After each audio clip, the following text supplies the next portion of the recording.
হবিগঞ্জের বাজারগুলোতে এখন দেশীয় মাছের তীব্র সংকট।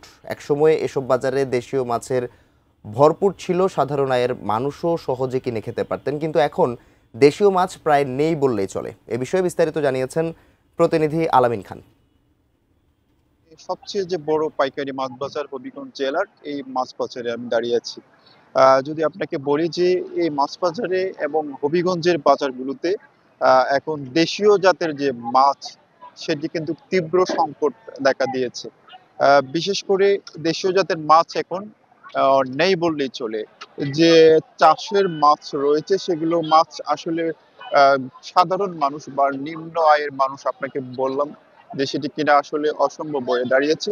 আমি যদি আপনাকে বলি যে এখানের মধ্যে যারা সাধারণ মানুষ রয়েছেন তাদের জন্য সবচেয়ে যে কমের মাছ সেটি হচ্ছে পাঙ্গাস মাছ। আসলে সেই পাঙ্গাস মাছ গরিবের একটি ভরসা ছিল, কিন্তু সেই পাঙ্গাস মাছও 200 থেকে 250 টাকা কেজি। এখন একটি মাছ আহ, কমে পক্ষে দুই দুই কেজি, এখন সেটি সাধারণ মানুষ নেওয়া তাদের জন্য খুব একটি অসম্ভব হয়ে দাঁড়িয়েছে।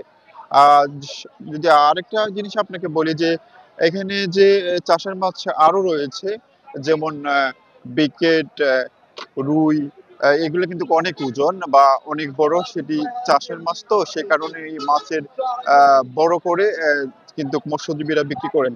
সে কারণে সাধারণ মানুষ আসলে মাছ কিনতে হিমশিম খেতে হচ্ছে।